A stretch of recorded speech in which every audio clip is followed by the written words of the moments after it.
Bueno, comenzando también con las formalidades que son importantes. Me vais a permitir un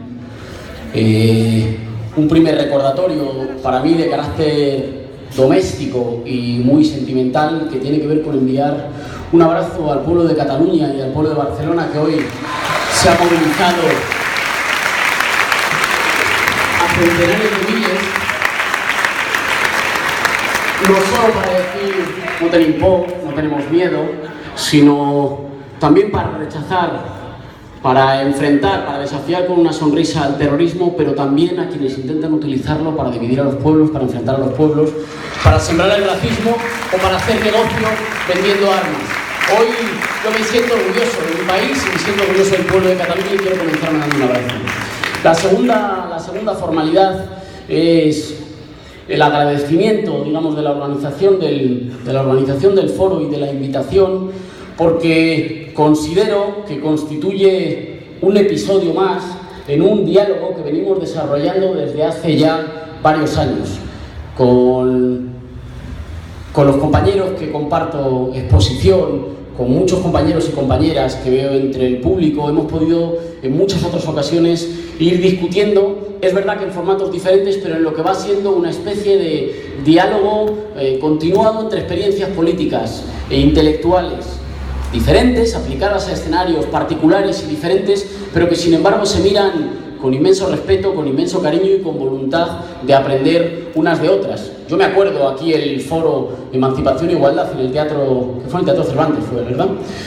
Y tengo que decir que cada vez que he podido participar en alguno de los eventos y que he podido discutir, no han sido solo eventos, digamos, de carácter propagandístico en el que nos calentamos la piel, nos decimos cosas hermosas, sino que han sido también eventos que han servido para una reflexión intelectual que a nosotros nos han animado en muchas de nuestras experiencias y de nuestra práctica política, y que por tanto creo que hay un diálogo en marcha que hay que fortalecer, que no tiene solo que ver con cuando nos mandamos ánimos, con cuando nos mandamos saludos, con cuando nos apoyamos en nuestras luchas y en nuestras resistencias, sino también con un intercambio fecundo y fértil de experiencias y de reflexión política en el que creo que se inscribe este foro. Y quería, ya no solo a título individual, sino a título del conjunto de los compañeros de la fuerza política que represento, daros las gracias, porque nosotros aprendemos mucho. Además del calor que recibimos, aprendemos mucho de la discusión y del intercambio de experiencias.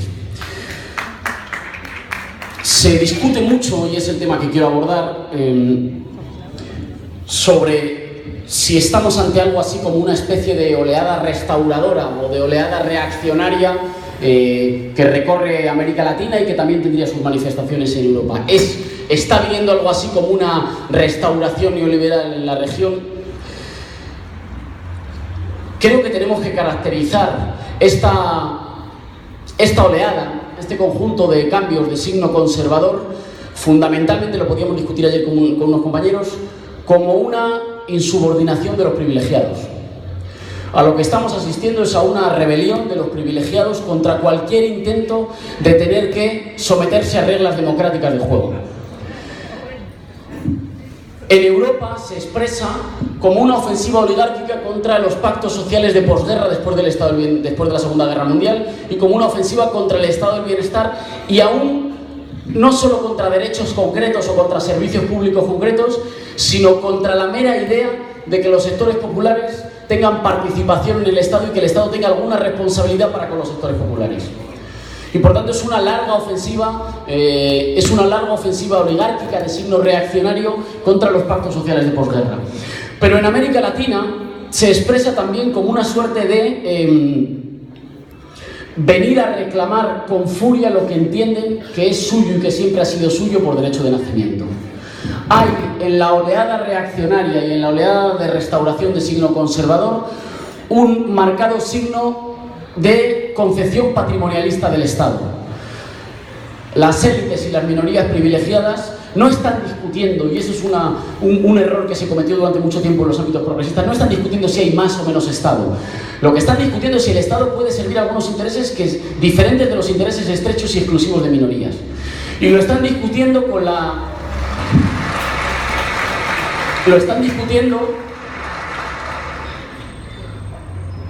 furia del que entiende que se le ha usurpado algo que era suyo por derecho de nacimiento y que entiende que nuestro paso por las administraciones públicas, por el poder político, es una especie de anomalía medio animalesca. Os acordaréis aquí del aluvión zoológico. Es una especie de anomalía que el tiempo y la razón tendrán que acabar corrigiendo, porque los lugares de poder son lugares que, por una razón previa a la democracia, les pertenecen. Luego a veces las elecciones aciertan y les confirman ese lugar de poder, normalmente, y algunas veces se viven temporadas que ellos llaman, que son temporadas para ellos siempre conflictivas. El conflicto político para las élites es cuando ellos no gobiernan.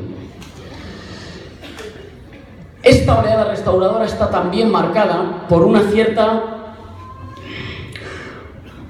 idea que no tiene nada de innovadora, sino que es una idea extraordinariamente vieja y de consecuencias nefastas, que es la exigencia por parte de los grandes poderes de que vuelva a imperar única y exclusivamente la ley del más fuerte. Y por tanto, una especie de rebelión, digamos, aristocrática que reclama que ellos no tienen que someterse a ninguna suerte de acuerdo social, que no tienen que someterse a ningún conjunto de normas y que hay poderes naturales que están por encima del Estado de Derecho y que están por encima de cualquier pacto que las sociedades se puedan dar. Hay ahí también una reivindicación que en realidad ha intentado durante mucho tiempo, y lo decía René antes, destacar que la libertad se defiende en sentido negativo contra el poder siempre amenazante del Estado, cuando en realidad lo que está reivindicando es que los grandes poderes, los verdaderos poderes que dominan nuestros países y que dominan el mundo, los poderes salvajes, se puedan seguir comportando de una forma marcada exclusivamente por una dinámica de depredación. Y no es, por tanto, una ofensiva de carácter, aquí es posible que discutamos, no es por tanto una ofensiva que esté marcada en primer lugar por la voluntad de restaurar una parte de los beneficios perdidos. Digámoslo claramente, una parte de las oligarquías en América Latina, con los gobiernos de signo nacional popular, no han retrocedido excesivamente en sus riquezas, en sus ganancias. También porque ha sido un ciclo que ha permitido, digamos, la inclusión social sin excesivos ataques a las condiciones de vida concretas de las minorías privilegiadas. No era una cuestión económica fundamental la que les ofendía. Es una cuestión de carácter principalmente político. Las minorías privilegiadas no pueden decir en ninguno de los países que han vivido procesos de emancipación social y emancipación nacional que han perdido derechos con los gobiernos populares. En la lista de agravios que pueden poner, no pueden poner un solo derecho que les haya sido erosionado, más que un derecho de señores, que es el derecho por el cual entendían que los países eran suyos por derecho de conquista.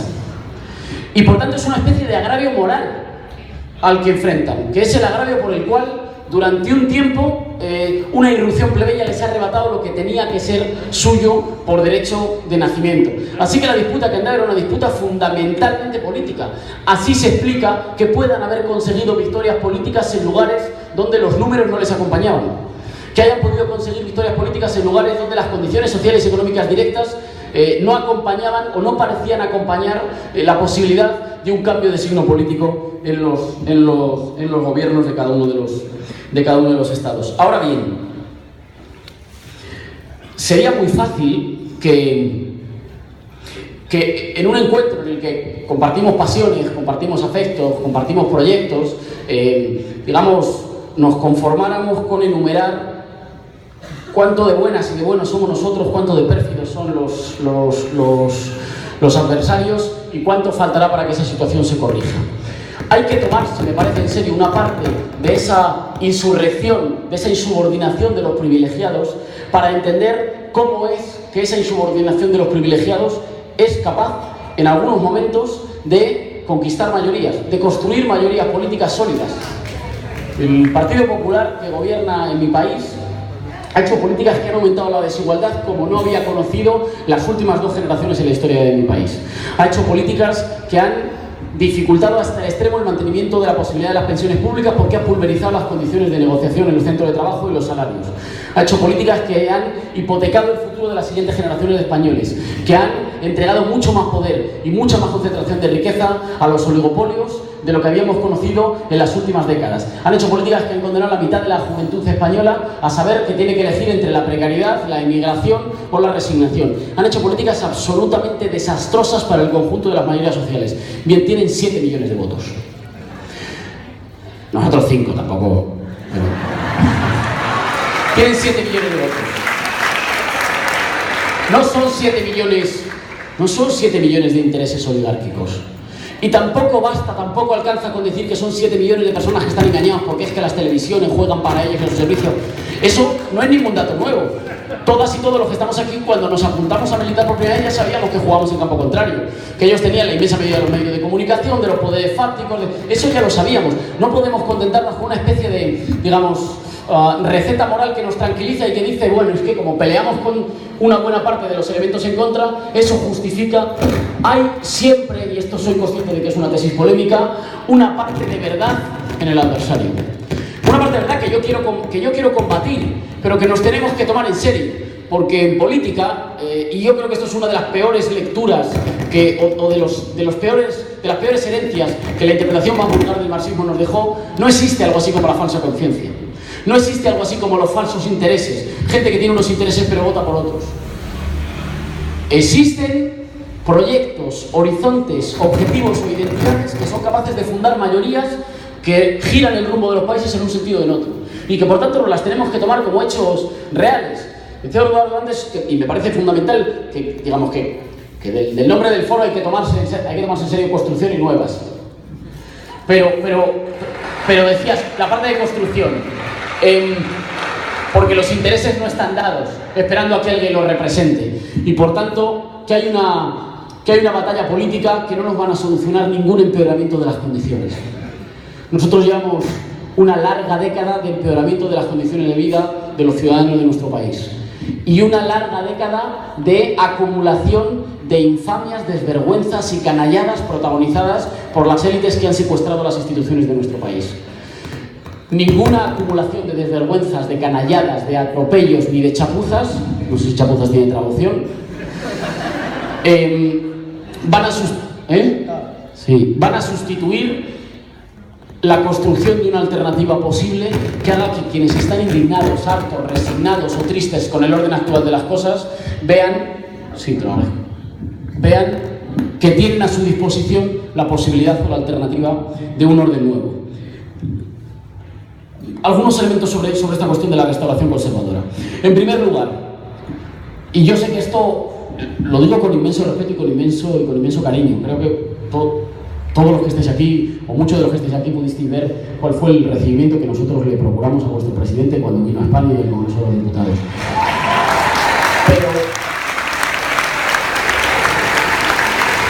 Pero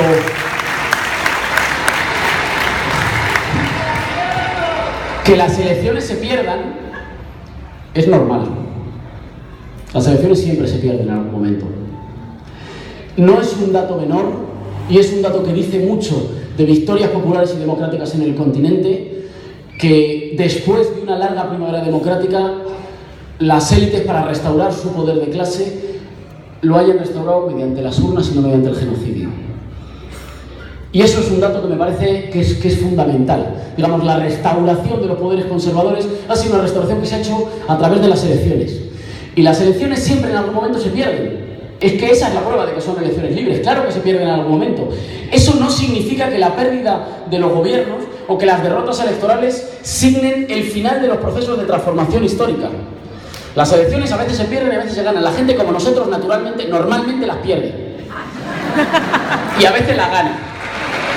Aquí la ganáis un poco más. Y a veces la gana. Que se pierdan elecciones no es un signo de derrota, necesariamente. Hombre, preferimos ganarlas, pero no es un signo de crisis de los proyectos. Claro que hay alternancia. Lo fundamental no es si hay alternancia en quién se sienta en los sillones de poder presidencial. Lo fundamental es cuánto de alto se pone el suelo mínimo de derechos, de inclusión, de democracia, de redistribución de la riqueza, a partir del cual los que después llegan al poder tienen que seguir construyendo.